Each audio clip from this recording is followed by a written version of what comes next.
Good evening, Bulls fans. It's John and I back again for another Olympic Sports, UB Olympic Sports preview show. Like I said, on Wednesday night. This is not the Olympic rundown.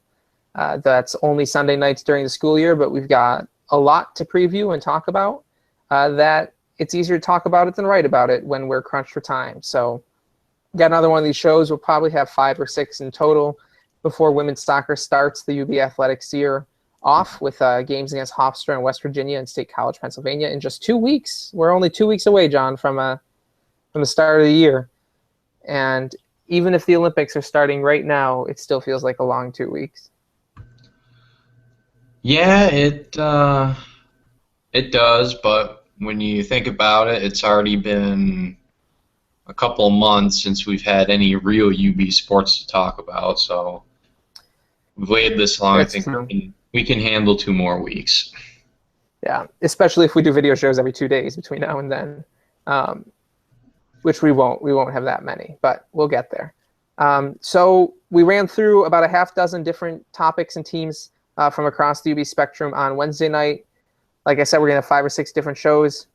We're, of course, going to be covering all the fall sports that we can in here with these shows, but we also want to make sure, something we didn't do last summer, we also want to make sure that we get swimming and wrestling in while we have the opportunity, because by the time they get started in October and November, it's a little harder to do quite a bit more than just a basic preview, in text posts. And so if we're doing this, we're going to integrate swimming and wrestling, and then we'll do the same thing probably in December with the spring sports, and we'll cover the other winter sports that don't start till January at that time. So today on the docket, we're going to be talking about Laura Dougal, women's soccer's record-setting goaltender. She's hairbreadths away from program records with 2 full seasons left to go. We're going to talk about men's tennis that has really starting a whole new cycle of pro building. They lost 4 seniors last year, won the MAC championship 2 years ago, and have a very well-regarded, very young team. And so we'll be talking about them for a bit. Like I said, we're going to talk about swimming and diving. I think that the UB women's swimming and diving team's freestyle is the best unit at UB, short of maybe the men's shot put in the track and field team. I think over the last 2 years, they've lost something like 2 races total at the MAC championships in all the freestyle. So we'll talk about them and their depth and what they're bringing back, especially now that distance swimmer Jess Powers has graduated. We'll talk about some of the new faces in volleyball. We said this on Wednesday's show. Volleyball has a lot of freshmen again this year. They're bringing in 8 new freshmen, and we'll talk about some of the names that stand out to us and what we've seen and our chances to watch some scouting videos and see what Coach Lipsitz has had to say and who we're most excited about from the freshman class volleyball-wise. We'll talk about men's soccer and a little bit of women's soccer as well, and what the UB soccer players have done over the summer playing for club teams on the amateur summer circuit in different leagues across the country, and case on what I could find men's soccer player in a different hemisphere entirely. And then we'll talk about, a little bit more about wrestling. John's going to talk about some guys on the wrestling team to keep an eye out for, maybe because of a bounce back year, if they had a rough year last year, or someone who will break out. I think last year people really didn't know who Justin Patrick was, in part because he was young, and he came out and wrestling on the open circuit went and won a national title while Kyle Aikens held down the varsity starting spot at 125. So we'll see what names John thinks will capture us over the course of wrestling season. So that's what's on the docket for tonight.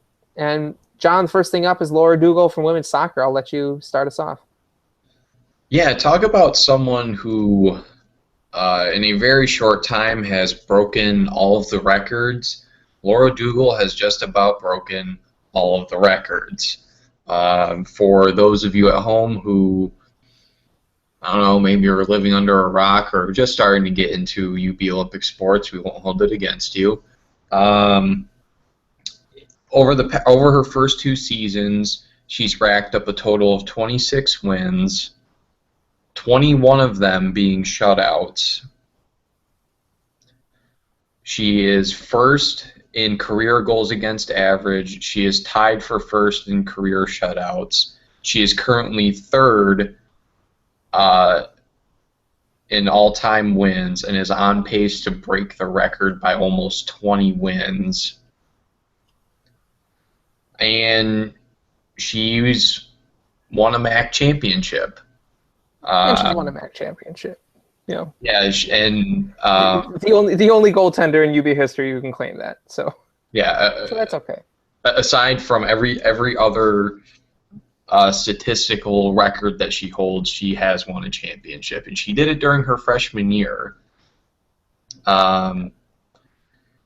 There was a big difference from freshman to sophomore year. Fewer wins, a little bit higher goals against average, but she ended up seeing a lot more shots her second year than she did her first year. Yeah, if I can jump in, she went from, you know, the big story in Laura Dougall's freshman year, of course, that championship season from UB was the back line. And Jackie Hall was an All-American that year. But in addition to Jackie Hall, who was around last year as well, was Sophie Therian also at center back, and then Angel Hart and Kristen Markovitz on the outside. That was a lockdown, defensive line. They allowed the second fewest shots in the conference. Only Ball State that year gave up fewer. And Dougall saw, of all the goaltenders in the conference, the second fewest. And then flip that around and go to last season. And while she had the fourth best goals against average in the conference after leading the conference as a freshman, she had the highest save percentage by a relatively wide margin, and did it seeing having to make the second most saves of anyone. Only Bowling Green's Lauren Cadle made more saves, and Bowling Green's been Swiss cheese for 2 years now. She didn't quite have to see the most shots of anybody, but given that she played 21 games and no one else in the conference played more than 20, I guess that doesn't sound as impressive as it was. A lot of the folks who made more saves per game than Dougall played only 12 or 13 games. And she went from being one of the most protected goalies in the conference as a freshman to one of the most depended upon goalies in the conference as a sophomore. And she still was third in the conference in shutouts. She still was second in the conference in saves, and tops in the conference in save percentage. And so I'm really eager to see what happens this year. I think that regardless of what shape the defense is in, which is a conversation for another show, we're in for another strong year from Dougall. I think that even if UB isn't a championship contender, which again is a conversation for another show, we've seen two very different years from Dougall, and whilst her sophomore year wasn't quite the same pace as her freshman year, it's still been good enough that she's pretty much right at UB career records in just 2 years, and that's the truth no matter what. Mm-hmm. I like the point that you made just a few moments ago about her being one of the most depended upon goalies in the MAC this past season. I think that'll be even more true this upcoming season. If you kind of look at the losses that UB has seen just this offseason alone, with the losses of Kristen Markowitz and Jackie Hall, those are two huge pieces in front of her past seasons. And one more who we won't talk about. We won't talk about it. We'll talk about it another time. I'm pretty annoyed by it. I can't imagine how the ladies on the team feel about it. But someone else is gone too, and it's pretty annoying. Yeah. Just do a roster comparison from last year to this year. You'll figure out who. Yeah. Anyway. Andrea Kniper's still around. And like we said on Wednesday, put Andrea Kniper at holding midfielder and just let her run around and destroy things. And I'll be happy. Mm-hmm. We'll see. I think Megan Simmons will be very comfortable stepping into a she'll be very comfortable stepping into more minutes there. I really think that. And then I really don't even have a guess of who else will step in at center back. And we should have this conversation separately. But I think this year for Dougall is going to look more like her sophomore year than her freshman year. And I think she proved last year that she can step up and do it. That's just going to be what it is. Mm-hmm. It's going to look more like her sophomore year. And I think there will be more games that Dougall wins on her own rather than makes one or two big saves as you'd expect at any time in a game. I think Last year, the Syracuse win stands out as a game that Dougal won almost entirely on her own. And I don't really remember many games. The team was so good in the midfield and the back four when she was a freshman that she wasn't called upon like that. And I think, and this is okay. I mean, at any position, as someone ages, you expect them to be more of a leader and have more experience. I think she's going to be more relied upon this year, and I think she's shown.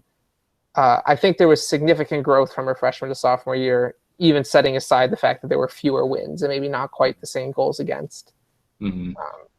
You mentioned her nearly single-handedly winning games. Another one that comes to mind for me is the game against West Virginia, where she had 10 saves against one of the top teams in the country.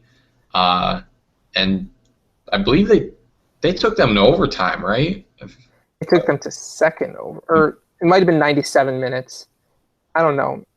I don't think about that game a lot. In part because 23 minutes in, John was saying, "Is it okay to think about a tie?" And I was like, "Absolutely." That was a great game. Dougal was tremendous that game. Everyone was tremendous that game in playing their role. I think the goal came in the 97th minute, not the 107th. Yeah, 97.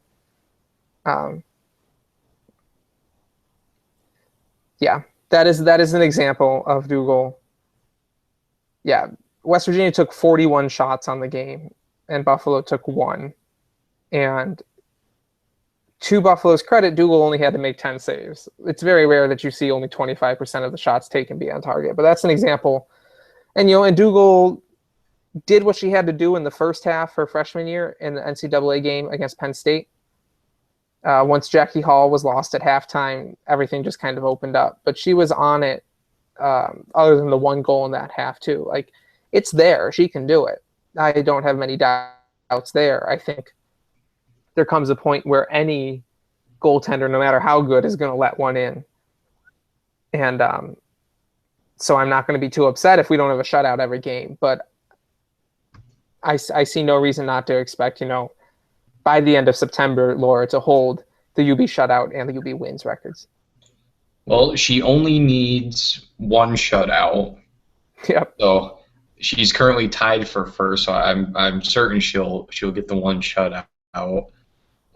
In wins, she is only 8 from tying, 9 from winning. So if she matches last season's record, then she's got the record. She's that far away from the wins record. Yeah, the wins record is 34. She's currently at 26. Okay, well, I take back my end of September line then. But I think it's very hard to see a world in which she doesn't win 9 games this year, even if UB drops off. I just think it's very hard to see that, and that might be a conversation for the general team previews later in the month. But that's a big name to know. We've checked off another women's soccer topic from our list.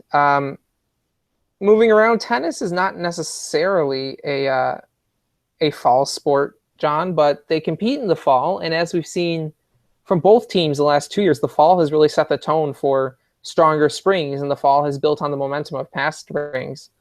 And men's tennis is not going to have that momentum this year, not necessarily because the spring went poorly. I thought the spring went fine, but because the roster is as different and as overhauled as any roster that UB has. And we may talk about them in greater depth at another point in time on a player-by-player basis. But my question that I think we need to talk about tonight is who's going to be number 1 singles. For 3 straight years, we've had all MAC caliber seniors, between Damien David, Pablo Alvarez, Sergio. Was that when Jason was still a player? It's been 3 or 4 years since we've had not an all MAC player of the year caliber player at number 1 singles. And this year, men's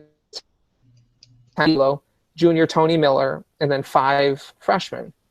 And the team's just going to look very different. And this is part of the life cycle of a program, and I'm not too upset about it because we did get a MAC championship in 2015 out of it. But John, what do you think about the top of the tennis lineup this year? Yeah, you alluded to it where for what we talked about the other night with women's tennis, men's tennis is almost the complete antithesis of what the women's tennis team currently is. Women's tennis team is basically returning everyone. Men's tennis, as you already mentioned, is only returning that we know of Ethan Nittolo and Tony Miller, perhaps Artur Kulichovsky. We're still not sure on that. We won't know until the actual roster has been posted. But there's not. It's basically between Nittolo and Miller. If you look at both of their records from last season and where both of them played, Nittolo saw a little bit of time at number 3 singles, but spent the majority of his time at 4 or 5, and Miller spent most of his time at the 5 or 6 spot. So it'll be a big jump for either of those guys. But outside of those two, there is one name that Coach Nicol mentioned specifically as someone who could come in right away at the top of the lineup, and that's Peter Vodak. Hope I'm pronouncing that right. He was top 50 in the Czech Republic. He's an older fellow, too. He's actually a year older than I am. Do you think I'm he might assuming not be a freshman, John? I see that he's a transfer from Masaryk University. he very well may not be. I couldn't find a whole lot of information on him other than what was on the ITF website, and that was already kind of spelled out in the press release. But Coach Nicol really kind of gushed about how much experience he has playing on an international level, and he's one name outside of the two that are currently on the roster. I think he's one that you should keep an eye on to take over the number 1 spot. If Nittolo and Miller aren't ready to step in there, he could be a guy that could come right in and play number 1 singles. Yeah, and I'll say 2 more things on tennis, and then I won't have anything more to say. But I noticed that Filip Grbić from Serbia, also an incoming guy, looks like a freshman. His highest rating in I guess the world, I don't know, in ATP is not very far off from Vodak, and we'll see. Nicol doesn't gush quite as much in his quotes, but he does say he'll make an instant impact in college tennis and at the top of our lineup. So I think between Grbić and Vodak, that's 2 of 1, 2, 3. I think I feel comfortable saying that. I will say that Nittolo looked great last fall. He looked great last fall, and then the spring was much tougher for him. And so maybe he could have another strong fall and really improve. I think he started last fall, like it was tournament setting, so it was harder to pick 1, 2, 3, 4, 5, 6. But roughly at the number 3 spot in the pecking order, we'd see Pablo as as the number 1 guy, and then Amar Homich as the number 2 guy, or vice versa through the fall.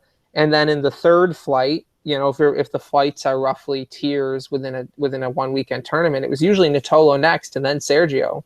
And so he started at 3, and I thought he had a great fall. He had a great match against a guy from Yale at the ITA regionals at the end of the fall season. I really enjoyed watching that match. In as much as I know anything about X's and O's in tennis, I thought he played well. And then the spring was just a real rough go for him. And so I think Nittolo has all the pieces to be a number 1 or number 2 guy in the MAC. And I think he flashed a lot of that last fall. And I think that he's a big name to look out for the fall and see what, if he can turn his trajectory around from last spring. All right. So now we can shift gears from men's tennis, over to women's swimming and diving, which the freestyle group, as you mentioned in the intro, is arguably the strongest position group of any team across the whole entire department, outside of shot put on the track and field team. And now that I was looking at the roster earlier, there is an insane amount of depth from top to bottom, and this group does include, I would argue, the most dominant female athlete currently on campus at UB. Yeah, I think I really like your thought process as you laid it out there, because if you followed us, what John and I have done for any of the last year and a half or so, you know that John pushes freestyle sprinter Megan Burns perhaps as hard as I do. She'd lose in the MAC in the 50 and 100 freestyle. She hasn't lost yet. Last year as a sophomore, she made it to the NCAA national championships in both the 50 and the 100 free. She's there. Other names that you'd know from UB's freestyle depth on the women's side: Sarah Baxter transferred in from Penn State and was a sprinter right up with Burns a lot of the time last year. Austin is younger than you think and is still around, and Julia Bach stepped in as a freshman, was very versatile and had a great year. A little bit of a tough MAC championships, but a great year otherwise. And as you get into longer distances, UB does lose Jess Powers this year, but still has Hannah Miller in the very long stuff, and then Brittany Walters in kind of the mid-distance. And those are two names that can win multiple races in any meet, in addition to Burns and Baxter. But then what you end up with last year is, in addition to Box, we had a number of freshmen on the women's side who really stepped up. And from race to race, from meet to meet, it was a different freshman at a different event level stepping up. And so I can't do a whole lot except just list their names, which isn't the most exciting broadcast-wise. But not only are these freshmen really, I was really impressed with them this year, but they're also pretty versatile. These are now rising sophomores, I guess. Julia Box, of course, I mentioned, is also a backstroker and a butterflyer, so she does a little bit of everything. But on the depth chart right in, she's the 5th fastest in both the 50 and the 100, and 4th in the 200 and the 500, so she goes all the way up. Catherine Schultheis was a real surprise on the sprinting end, but she's got times up to 200. Maddie Jakomski was nice depth on the sprinting end. Carrie Giovanniello has a time at everything from 50 all the way up to 1650. And then UB is bringing in also, as a true freshman this year, Andrea Ernst from Orchard Park. And we don't talk about this as much with recruiting, John, but a lot of what I know about New York State recruiting is in the Olympic sports goes back to just when I was a high school athlete in Western New York and remembering which programs traditionally did well and which ones didn't. And Andrea Ernst comes from Orchard Park, which there's a men's name from a couple of years ago, Phil Aronica, who came in as one of the best swimmers in New York State, came to UB, and is still all over the record books. And he was from Orchard Park, and they just are one of the best swimming programs in the area. And in Ernst, UB last year, a freestyler and a backstroker who can really chew up the pool. She's got a real fast time in the 100 fly and the 200 individual medley. And I need to talk about freestyle right now, but it's another, just like these freshmen last year, that kind of caught me by surprise. Here's another one who can do a little bit of everything. And I'm really, really eager, John, to see who the relays are on the freestyle side for UB this year, because it'll certainly be Burns, Baxter, and probably Costin. But that 4th spot is going to be really interesting between the rising sophomores, Andrea Ernst. It'll be really interesting when they get into some of the longer things, who of Burns and Baxter, when does Hannah Miller make it down into it? When does Brittany Walters take a spot? It's just, there's a lot going on there, and it's I talk a lot about scholarship distributions, and I talk a lot about being concerned about year-over-year health of a program. We see it in men's soccer, where they had a real heavy senior class last year, a real heavy senior class this year. I've talked already on one of these shows about volleyball being very different tennis programs and where they are. And I just think that not only has freestyle swimming, freestyle been dominant for UB women's swimming and diving, they continue to have a really strong distribution across the 4 classes. If you consider that in the last 3 years, they've graduated Brittany Curris, Spencer Rodriguez, and now Jess Powers. I don't know off the top of my head, but I think between the 3 of those, they have more than 20 individual MAC championships, over their careers. And so they've graduated those 3 in consecutive years, and they've still got a ridiculously strong depth chart. I think over the last 2 years, they've lost 1 freestyle race in each of the last 2 years. It might have been 2 this past year at the MAC championships. And there's really no reason to expect for that number to change this coming year. Yeah, that's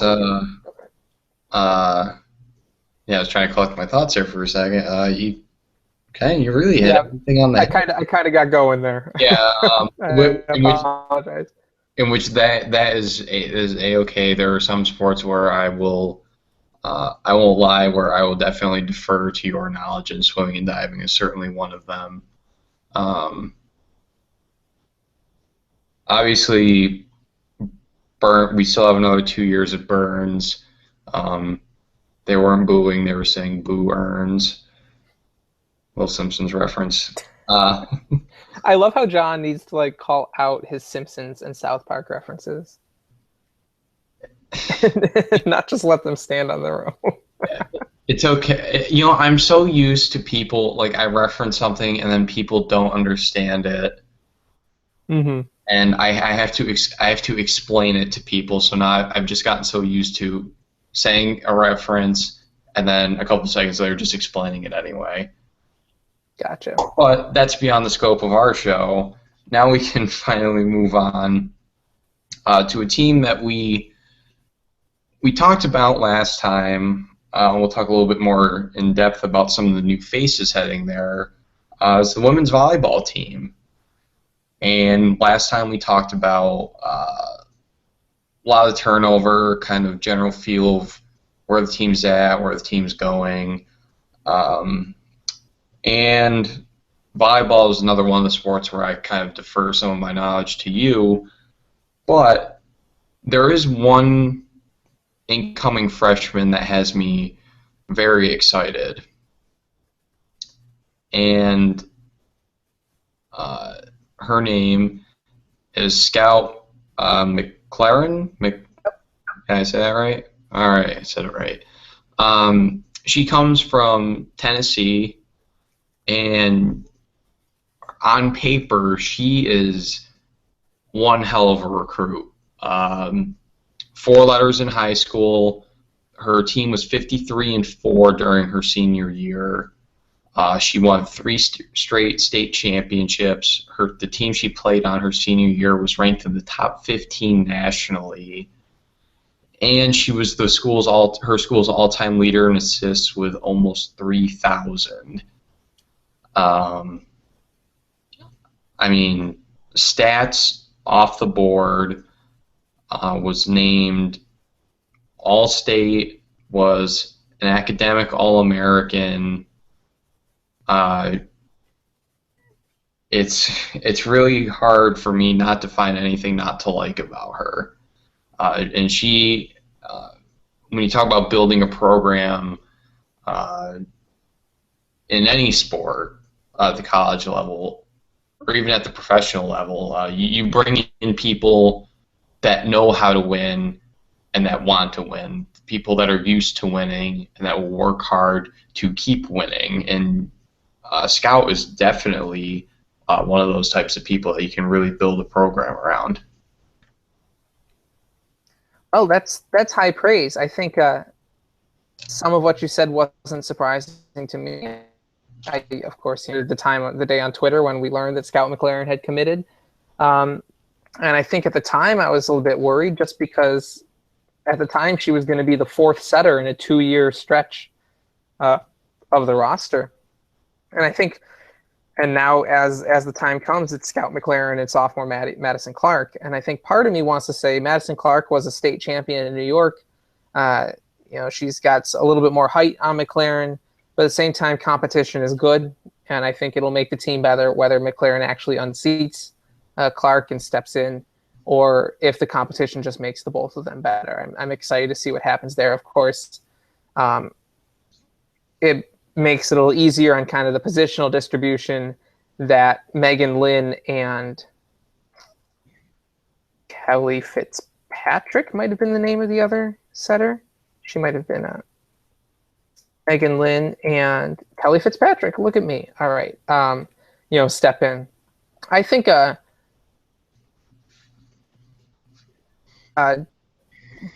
other player that you wanted to highlight is?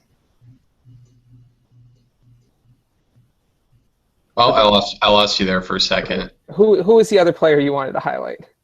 Oh, I guess I'm gonna butcher her name too. Taina Benitez. Sure. All right. Let me go next with her club teammate Maddie Torbeck, and then we'll turn to Benitez, if that's all right with you. Yeah, go ahead. All right. So I think it's pretty easy for anyone who follows volleyball, namely Paige, who will comment as soon as he hears his name here, I'm sure, and we'll be delighted to have a conversation, to point out that backline defense last year was a struggle, and I think at least in terms of the not the losses to graduation, but the losses to people leaving the program, the backline and the backline defense is really what was hit the hardest, and it was the part that was probably the weakest part of the team last year, and it's really tough to figure out what's going to happen back there this year, and that's why I'm excited about Torbeck. He's a defensive specialist from the Cincinnati area. If you'll remember, that is where I think Megan Lipsky was from Kentucky, but we've had someone else from the Cincinnati area recently, and Marissa Prinsbeck was from Cincinnati. It just seems to be a really strong it's just a strong volleyball area, and Torbeck and Benitez, who John will talk about in a minute, are both from there. It just seems to be a good place for and Danny Reinert, who I guess we should call her a UB great, was also from Cincinnati. It's a place that's a real fertile recruiting hotbed. It's a place where Kress and Sunahara and Lipsitz are going and getting good players. And Torbeck's someone who played, not just in Cincinnati and was a starter at a private school, St. Ursula Academy, but also played with Benitez and has that chemistry in their club time. And I think what's meaningful to me, I usually kind of and when it comes to sports that I don't know anything about, I maybe give them a little bit more credit. But Lipsitz, talking about Torbeck, talks about a fiery individual who has a commanding presence on the court, and specifically highlights being able to keep points going with her athleticism, which I think will be pretty valuable. And I think that chemistry with Benitez will go a long way, especially considering that I think there's a good chance Benitez plays, just because I think there's a good chance that everyone plays this year. Other than Shadow Lane and Shadow Hatchet, excuse me, it's tough to figure out who's going to play anywhere. So take it away with Taina Benitez and what you found there. Yeah, so you mentioned that she's one who may play this upcoming season. I think, just looking at the roster, not really knowing much beyond that, the only outside hitters that are returning are Raven Jordan and Felicia Watkins, both sophomores. And Benitez is one of, I believe, 3 or 4 outside hitters that Lipsitz has brought in this class. And again, has an insane prep career. Well, insane is probably not the right word, but she had a very impressive prep career. All conference, all district, you name it, from the Cincinnati, Ohio area. I can't really speak too much on how she actually plays. I'll admit that I'm not an expert on volleyball, or the finer points of volleyball, that is. But she's an engineering major too, so I like her solely based on that fact. All right. There's nothing wrong with that. I mean, you can do. The incoming outside hitter that I'm most excited about, though, is Lauren Slavoski, John. She comes from Holy Redeemer in Pennsylvania, which I won't pretend to have known this before I started researching Lauren Slavoski when she committed, but they are a regional powerhouse in Pennsylvania. They were 17-0 last year in her senior season. They've won 4 consecutive district championships, which I'm not entirely sure how large a district is in Pennsylvania high school sports. But while I talk, I'm going to try and pull up the volleyball ranking from Pennsylvania. And Slavoski, there's a couple highlight films of her out there, maybe of only 1 or 2 points, but she's someone who hits the ball hard. And racked up, if we talk about Scout McLaren's numbers at setter in her high school career, Slavoski comes from, if not quite the same pedigree program-wise, she's got similar numbers for an outside hitter. She was one of those players who was an absolute, number one option on her team. It's one of those times where you know where the ball is going and you know who's got to get it, and they still score points on you. I'm going to try and figure out if I can find their team in the state championship last year really quickly. And she's just someone who made things happen. The only downside that she's got there is she's 5'10", which is plenty tall, but Benitez is 6 feet. Other outside hitter possibilities, Alicia Watkins is 6'1", and I feel like we have another outside hitter at 6 feet, but I guess not. And height can be an issue. I think Kalia Bishop was 6'1" when we had her around, and it'll be really interesting to see what goes on there. But she's someone who just simply produced, and I think when you place that importance when talking about Scout McLaren on winning, it's also really easy to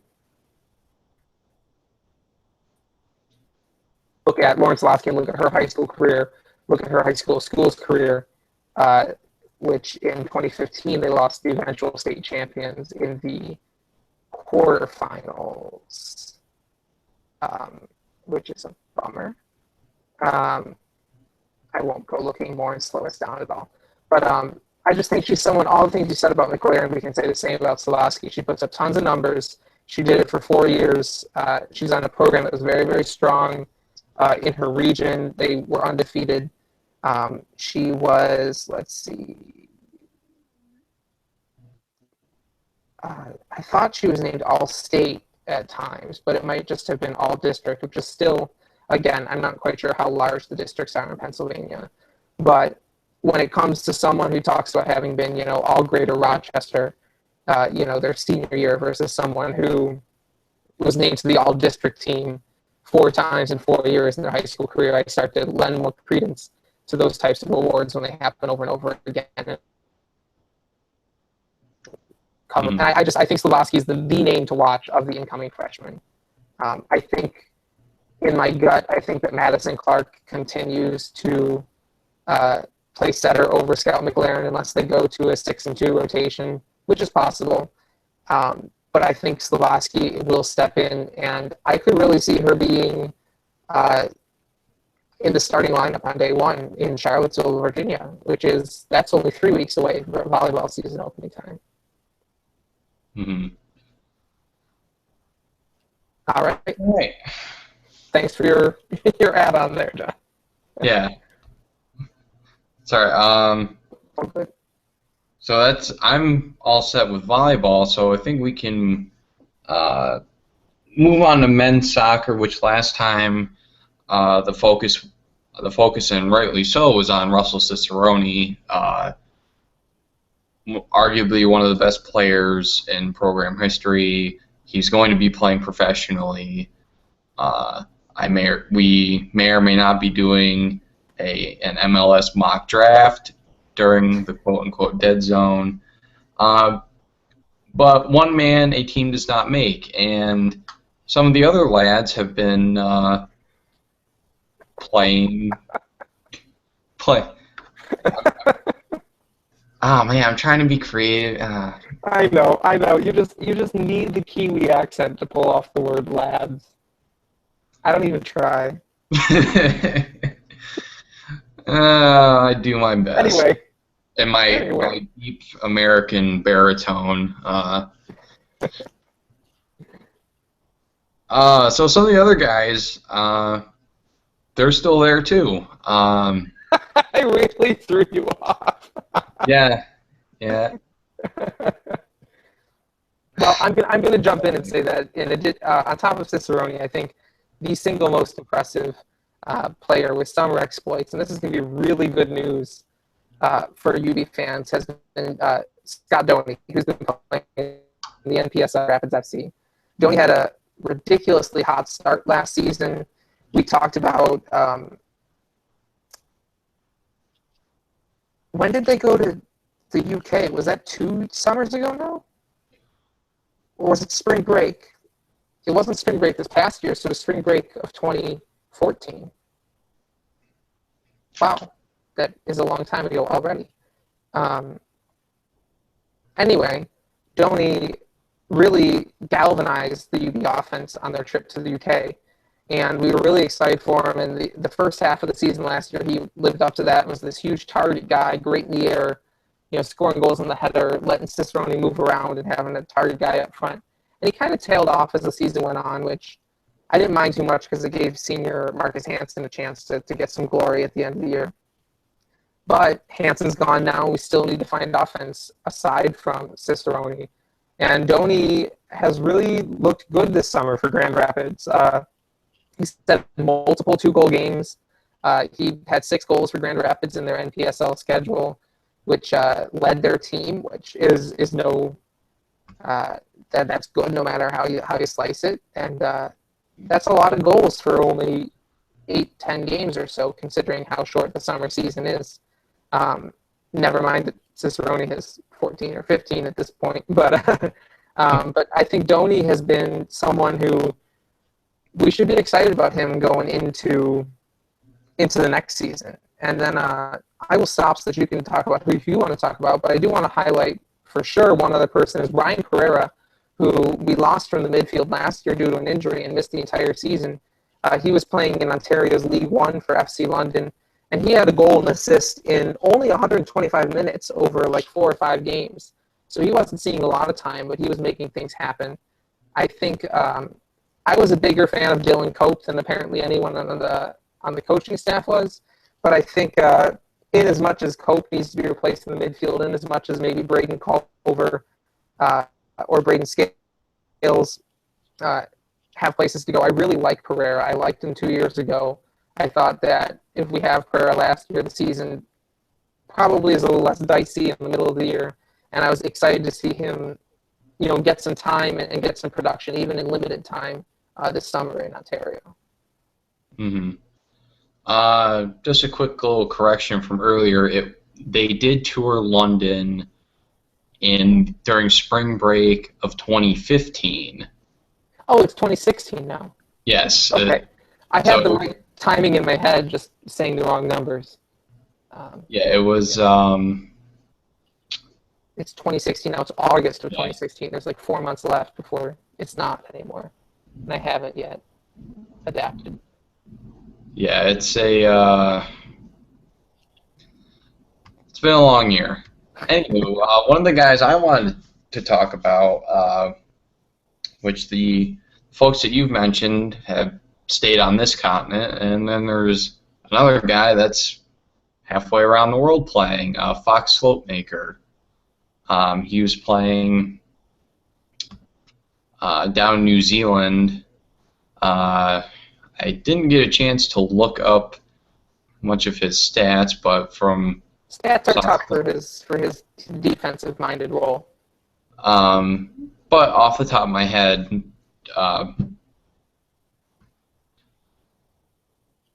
going back, he played back home in his native New Zealand, and that's the extent of what I know. All right. I'll fill in the gaps a little bit. I'm pretty sure he played for a team called Nelson Suburbs, which is not only a New Zealand team, but it is the team that his father played for when his father was an amateur player in New Zealand. And I did not look to see how well they did in their standings table or anything, but there were a number, like over the course of the summer, which I guess in New Zealand is the winter, 4 or 5 articles out of New Zealand talking about Fox Slotmaker and, you know, how he did, how playing for coming back to New Zealand to be an NCAA guy and, you know, coming there and helping Nelson Suburbs. They were a very strong defensive team, which I like to see. That probably means that Fox was an integral part of them being a very strong defensive team, but it also might just mean that they were already good and he got a chance to play in a system that he was already a great defensive player. But, you know, there's room for improvement always when you're on a good team with good competition like that. So I was really glad to see that. That's a time where, you know, Scott Doney stayed in North America. He played for Grand Rapids this year. Last year he played for FC Buffalo. But Slotmaker went home, and I really think he had a productive summer there.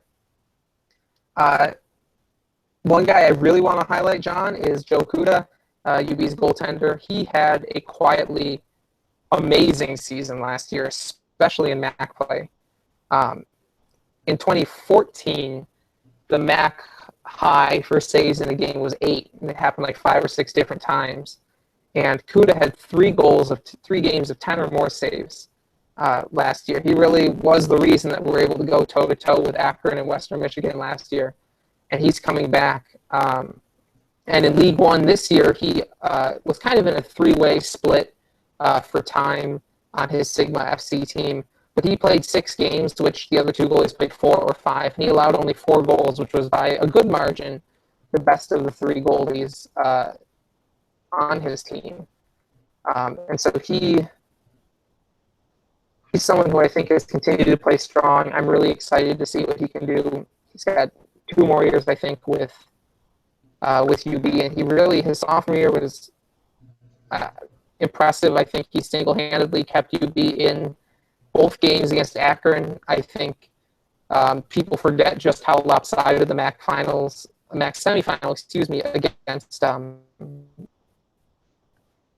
against Western Michigan was. And part of that's because of Joe Kuda, and it looks like he's, you know, not slowing down at all. He's not having any trouble keeping up where it is. I want to check the whole league really quickly, because I didn't do this earlier, and see where it fits. And then the last name, John, that I want to bring up from men's soccer is Daniel Cramarasa, who's played. Yeah, so Kuda had the best goals against average of anybody who played more than 2 games in League One this summer.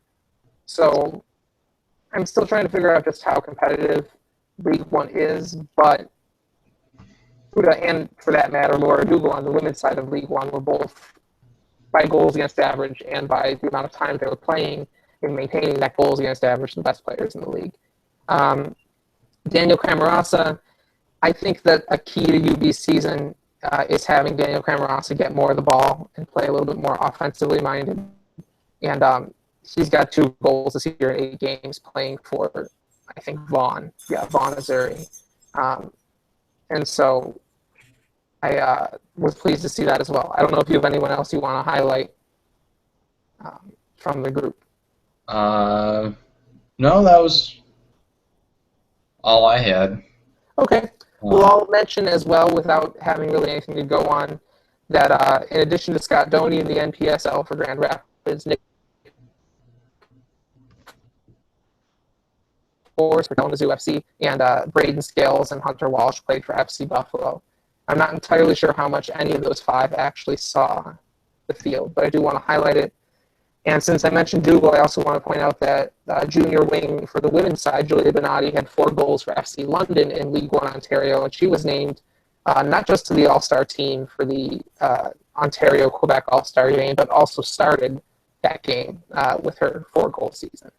So pretty exciting year for the UB players. I suspect that there's 1 or 2 more out there that we weren't able to track down, but campus training now, so it's too late. Which brings us to our last topic for the night. I feel like we've gone quicker than we did on Wednesday, which I certainly don't mind. We already talked about swimming is kind of one of those winter sports that we just have to practice now, or preview now, and the other, of course, is wrestling.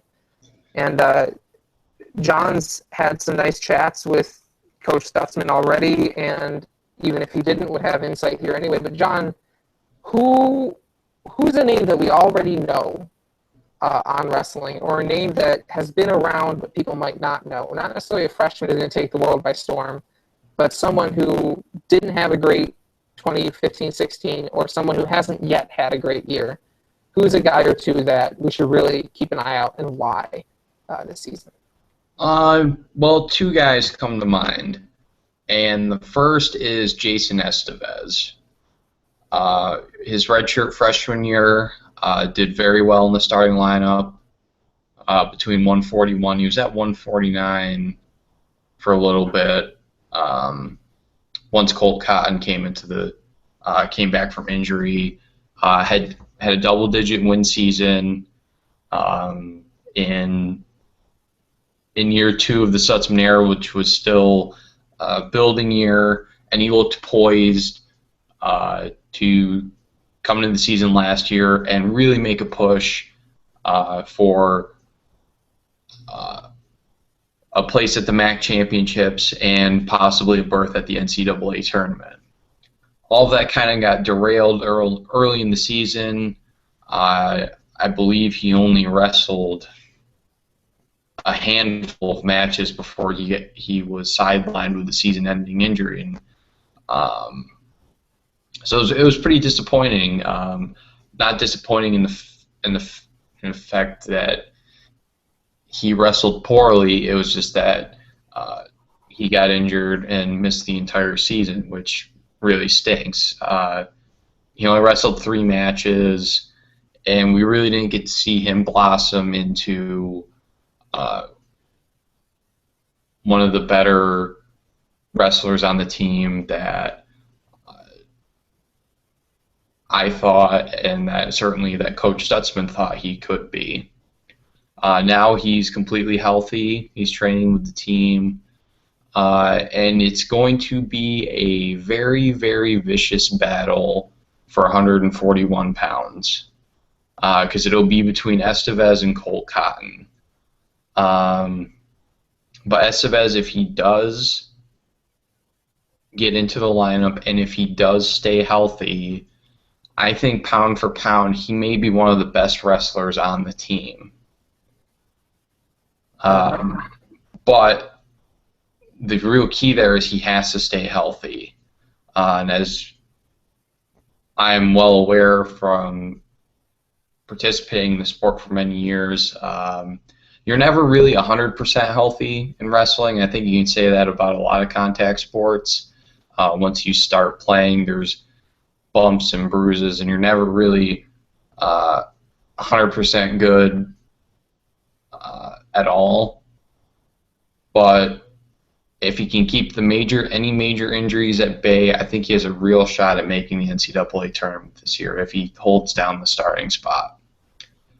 Now, another guy, I don't know if you wanted to comment on Estevez. I was just trying to make for a better show.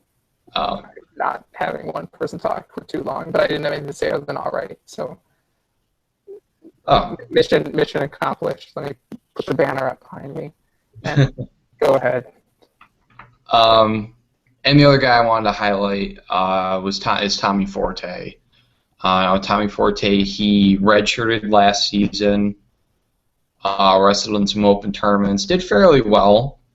Didn't completely blow the world away like Justin Patrick did in the open on the open circuit. But Forte, when you look at the entire lineup and who's returning, basically the entire starting lineup is returning. So it'll be really tough for some people to break into the starting lineup. But because Colt Cotton is moving back down to a more natural 141, and with Estevez staying at 141, that leaves the door open for Tommy Forte to step into the starting position at 149. And Forte, he was the prize recruit. Yeah, if you don't remember, Forte was not only one of the best wrestlers in the country, but he said things like, I would cut my arms off to keep wrestling, like if I had to. Like, he is ridiculous how excited we are for Tommy Forte. Yeah, and he was in a real powerhouse in Indiana. He was a 2-time state champion there, 4-time state place winner. He was a folk style All-American. He placed at the Super 32 tournament, which place finishers there, if you look back in the past, a very large percentage of them have gone on to be NCAA All-Americans and NCAA national champions. When you talk about pedigree, this guy has it, and he's a guy that I think can really break out this season. In MAC play, it'll be very, very difficult because 149 is going to be absolutely stacked. And I have heard rumors that a former national champion at 149 may be transferring to a MAC school. So the competition there in the MAC is going to be absolutely brutal. But UB has a guy that's kind of has the been there, done that attitude from his high school days, and he's been his talent levels are off the chart. So if he can get some momentum going early in the season and he can carry that into MAC play and into the MAC tournament, he could be another guy that could sneak into the NCAA tournament.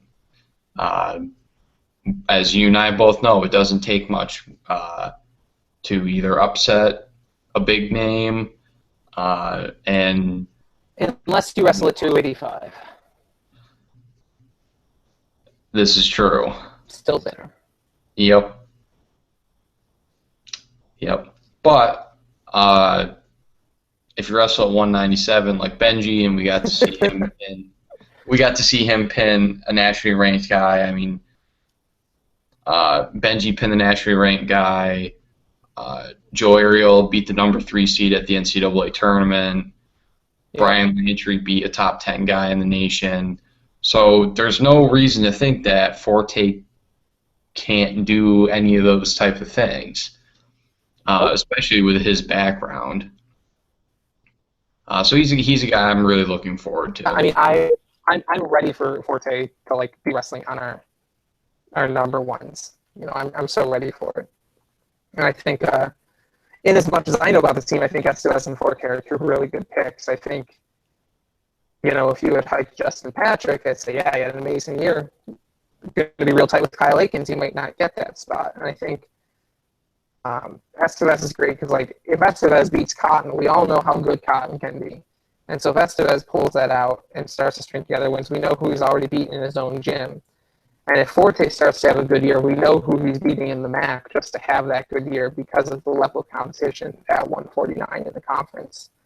And, we talked 2 days ago, about Tyler Rill and Mohamed McBride who are coming back. And they're returning seniors. I hope that they'll put together really good years, and it would be less of a surprise. But I think Forte is a particularly young fellow who, if you don't know about him and you know anything about UB wrestling, it's time to learn his name because he's just been asked to that is really, I am really just repeating what John says. I'm not offering anything new knowledge, but maybe the best pound-for-pound wrestler that UB has, and he hasn't really been able to stay on the mat yet. So if he can do that, it's really exciting to see what will happen.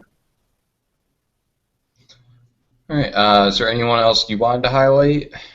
I know you have you absolutely love talking about Justin Patrick.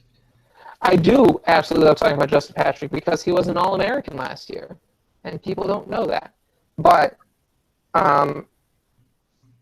the best knowledge I have, which is from you, is that it's still a question mark between him and Kyle Aikens. And I like Aikens a lot, and I think Aikens is one of the hardest working guys on the team.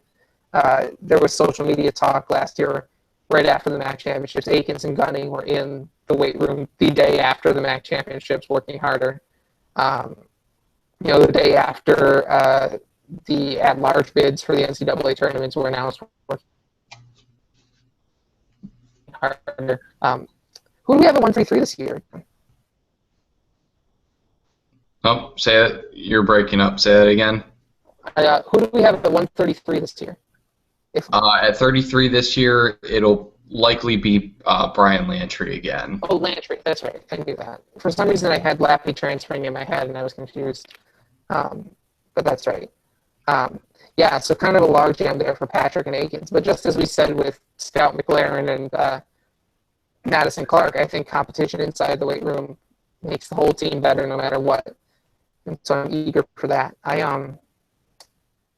As much as it's 2 weeks till soccer starts, it's more than 2 weeks until wrestling starts. And I'm really ready to get that going. That's a fun sport to watch. Yeah. Otherwise, I think I'm pretty much done for the night, John. Yeah, I think I am too. All right. We will we'll next be on Sunday night, and we'll take 2 shows that night. So if you know how to find us, you can watch it both live, but I'll bet that you don't. That'll be fun to see what happens. But we'll do 1 show live, and then we'll tape another. So we'll have a show on Sunday, 1 on Tuesday. That'll get us to 4 shows, and then we'll have enough time to get to 5. We'll see if we get to 6, but you can continue to expect kind of a diversity of topics from across the sports. These are things that I wanted to talk about for a couple minutes at a time. In a past life this summer, I wanted to write these all down on a day-by-day basis, and it didn't happen. So we're catching our previews as best we can.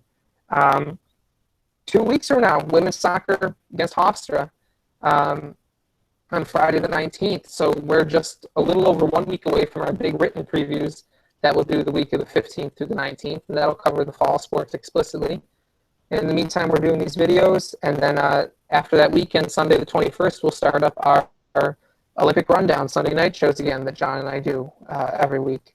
So for John McLinney, I'm Matt Gritzmacher. We are from UB Bull Run. We are closer than we have been all summer, as that's how time works, Matt. Closer than we have been all summer to the 2016-2017 UB athletic year. We've got a lot more to talk about in coming shows. We had a lot to talk about tonight. You can go back on the site and find Wednesday night's show, and we'll look forward to seeing you next time. Have a good one.